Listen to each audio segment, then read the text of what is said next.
A dog never permits a child to sleep solitarily once the parents discover the reason. They immediately dial Devatost 111. From the very day they brought tiny Noah home from the maternity ward, their German Shepherd, Rex, ceased sleeping.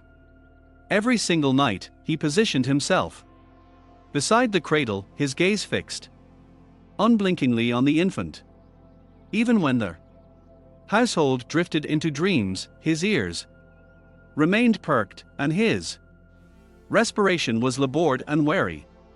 Emilia initially suspected jealousy, yet soon comprehended that his stare held neither malice nor fright.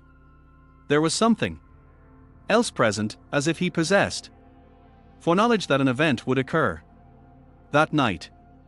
Emilia adored observing how Rex gently rested his head upon the crib's edge, listening to Noah's breathing. Occasionally she grinned, for it was so moving to witness a canine guarding a babe.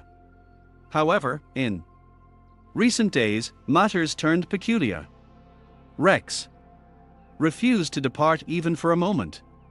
When Emilia attempted to guide him from their room, he growled softly, almost in a whisper, but persistently. One night, around 3 o'clock, the nursery monitor began to beep.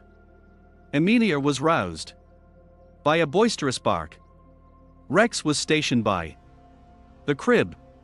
The fur on his nape stood on end. His eyes blazed with alarm. "Rex! Hush," she whispered, "you will wake him." But then she noticed Noah remained motionless. His chest did not rise. The world seemed to freeze. Emilia tore the blanket off herself and rushed to her son. Skin cold. No sound. "No, no," she screamed, clutching their infant to her bosom with trembling hands. Rex whined, licking the child's face, as if pleading, "Do something." Daniel, her husband, dashed in with a phone and began dialing an ambulance. He performed artificial respiration, while Emilia prayed for time to halt. Their minutes dragged like an eternity. Rex darted between them, barking, until suddenly a faint, barely audible gasp was heard. The baby began to cry. Emilia collapsed to the floor, holding Noah tight, and Rex sank down beside them, placing his head upon her lap. From that instant, Emilia knew this was not merely a dog. He had sensed something before everyone else, earlier than the monitor triggered. The ambulance arrived within a few minutes. The medics swiftly examined the child, checking his pulse, respiration, and oxygen levels. One of them looked at Emilia gravely and stated, "Your little one survived an apnea attack. This occurs when a child ceases breathing during sleep." Emilia turned pale. But how did Rex know? He surely couldn't have. The man shrugged his shoulders. Certain animals perceive changes in breathing or even a scent associated with oxygen. Perhaps he simply sensed the danger before we did. Emilia gazed at Rex. He sat against the wall, panting heavily, as though he himself had survived a cardiac arrest. Together with the baby, the doctor smiled with weary warmth. "You owe him the life of your son." When the commotion subsided and the house plunged back into silence, Emilia could not sleep. She sat on the floor beside Rex, stroking his thick coat. "You saved my Noah," she whispered, wiping away tears. Rex sighed softly, resting his head on her knees, as if to say, "I simply did what I had to." Since then, he did not step away From the crib. Even when Amelia installed a new breathing system nearby and monitored every breath Noah took, Rex remained on guard. Sometimes he lifted his head before the monitor began to beep. Every time, Amelia caught herself thinking she felt calmer only when she saw his eyes in the semi-darkness. A week passed. At night, the device beeped again. And almost simultaneously, Rex leapt up, nudging Amelia's face with his nose, prodding her. Her heart beat faster. She rushed to her son. Yes, apnea. Again. But Rex reacted faster than the device. The doctor later confirmed. His reaction is unique. He senses the moment breathing stops. Since then, a small bed stood in the nursery. Amelia bought a soft blanket and pillow. Herself, placed them next to their crib. This is your place, Rex, she said. You are his guardian angel. At night he would lie nearby, blinking slowly, almost human-like. His breathing became the rhythm of the house, the sound of peace. Even Daniel admitted he no longer feared for his son, as long as Rex was near. One morning, while Amelia was brewing coffee, her husband quietly said, "You know, I never believed animals were capable of such things." She smiled, looking toward the room from where the quiet sniffing of the child and the steady breathing of the dog could be heard. And I now believe in everything, Daniel, even in miracles. Months passed. Noah grew stronger and smiled more often. His breathing was now even and calm, but Rex still kept watch by their crib, as if he didn't trust the air itself. Every morning began the same way. Amelia approached the room and, through the ajar door, saw Rex gently nudging Noah's hand with his nose, and their baby, laughing, reaching for his fur. This became their morning ritual, the first touch of a new day. One day, Amelia decided to leave her son with Daniel and go for groceries. Returning home, she heard a low growl through the door. Rex stood in the hallway, opposite the bedroom door, completely alert. His fur was bristled. "Rex, what happened?" she asked. He turned his head, ears flattened, eyes anxious. Amelia rushed into the room. The window was wide open. A gust of wind stirred the curtain. Noah lay on the edge of the bed, almost sliding down. Rex stood nearby, preventing him from falling, carefully holding the blanket with his paw. "Oh God," whispered Amelia, feeling tears fill her eyes. He saved him again. Not as a hero, just as someone who doesn't know how to be otherwise. From then on, she almost ceased to be surprised. When Noah began to crawl, Rex followed him everywhere. He slept by the bathroom door when the boy took a bath, sat near the high chair when he ate. If Noah laughed, Rex wagged his tail rhythmically. If Noah cried, he lay down next to him, touching his cheeks with his cold nose. But one day Amelia noticed a strange detail. When she was cleaning an old box with Rex's things, an old collar, toys, documents from the shelter, she saw a faint engraving on the inner side of the collar, almost worn-out letters. Assistant. The translation was simple.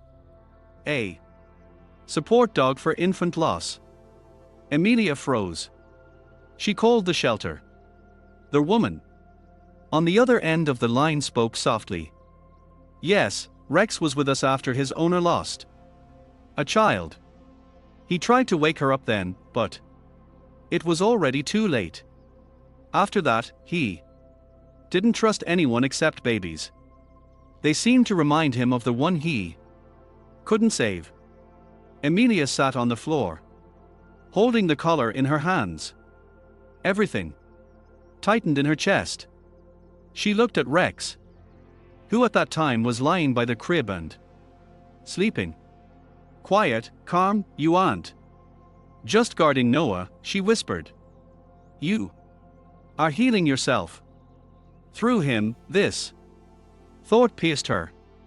And that evening she sat on the floor next to Rex for a long time, stroking his fur and feeling their heart beating under her palm, capable of remembering pain and yet loving again. After the conversation with the shelter, Emilia could not calm down. Pain, gratitude, and a strange sense of guilt mixed in her heart. She realized that Rex wasn't just saving Noah. He was fighting his past pain every day, battling the memory of that night when he didn't make it in time. From that evening, a special bond emerged between them. Emilia began to treat him not as a pet, but as an equal. She spoke to him as she would to a human, sharing thoughts she was afraid to utter aloud. Sometimes, Rex, she whispered, sitting on the floor by the crib, I think you feel more than many people do. You understand that. He isn't just a child, don't you? He is like a second attempt for you to save what was once taken from you. Rex listened, motionless, only blinking slowly, as if agreeing. Another few months passed. Noah learned to walk. He took his first steps holding onto Rex's warm fur. Emilia filmed this on her phone, laughing through tears. Look, Rex, he is coming to you, she shouted, clapping her hands. Rex stood still, patiently, and when the toddler touched his muzzle, he lightly licked his nose, as if blessing him. But soon a night arrived that changed everything. There was a thunderstorm. The wind beat against the windows, their house trembled. Emilia and her husband went to bed, deciding that Rex, as usual, would remain near Noah's crib. But around 3 o'clock at night, something caused Emilia to wake up. A strange silence hung in the house. No sound from the nursery, no breathing, no barking. She jumped up, ran to the room. The door was ajar. Rex stood before it, breathing heavily. And next to him was Noah, sitting on the floor in pajamas, with wide eyes. The boy was shivering. On the floor was a broken window. Outside on the windowsill was a footprint from a shoe. Someone had tried to break into their house. Rex growled, so low that the air vibrated. When Daniel ran up, he managed to see the dog throw himself at the window, sinking his teeth into the sleeve of a dark figure and dragging it down from the ledge. A scream was heard outside, followed by the sound of a falling body. A second later, Rex returned inside. Blood dripped from his muzzle, but his eyes remained calm. Emilia pulled Noah close to herself, while her husband called the police. When it was all over, they learned that the thief had already broken into several homes in the neighborhood. Noah would have been in danger were it not for Rex. Later, when the patrol left, Emilia sat with him on the floor, holding his muzzle in her palms. You saved him again, she said, with a trembling voice. You didn't let anyone take away what you once lost. Rex rested his head on her lap. There was no pride in his eyes, only a quiet, deep weariness. But in that moment, she understood he had found peace. He had fulfilled his promise. The following morning, Rex slept beside Noah longer than usual. His breathing was even, tranquil, as if for the first time in many years he was truly sleeping. After that night, life changed. Silence reigned in the house, but not an anxious one, rather, a sacred one. It was as though the walls had absorbed gratitude. Rex became a legend in their district. Neighbors came over, brought treats, patted him on the head, while Amelia just smiled each time and said, "He is no hero. He simply loves."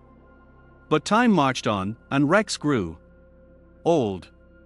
His pace became slower, the fur around his muzzle turned gray. Yet even then, he did not leave Noah's side. The boy, already nearly 4 years old, learned to speak his first connected phrases, and every morning he started the day the same way. "Good morning, Rex," he would say, hugging him around the neck, and the dog would reply with a soft sigh and a slow wag of his tail. Amelia often watched them and felt her heart fill with pain and tenderness.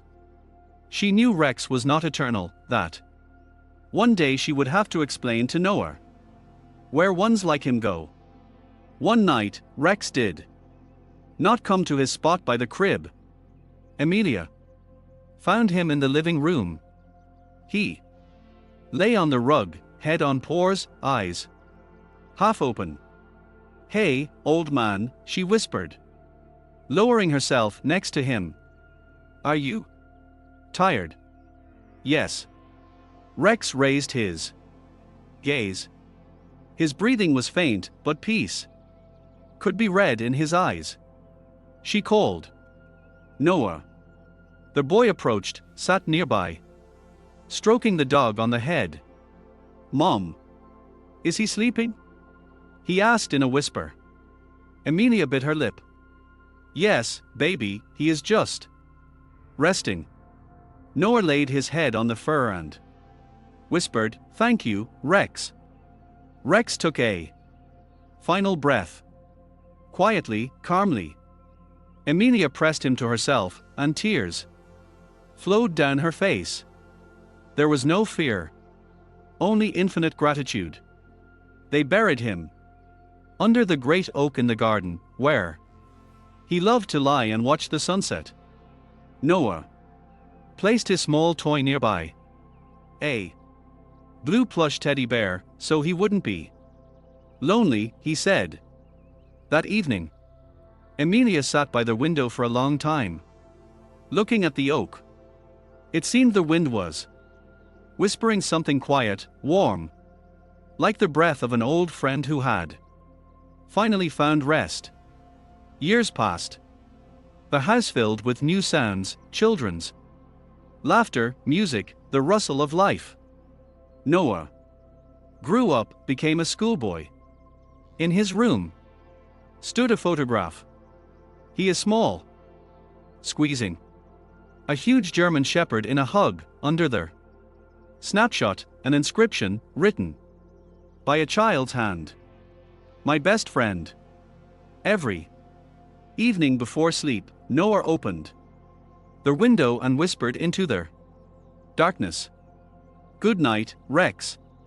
Sometimes it seemed to Amelia that the wind actually replied with a soft rustling of leaves, resembling heavy canine breathing. Flowers now grew in the garden under the oak. In spring, birds flew there.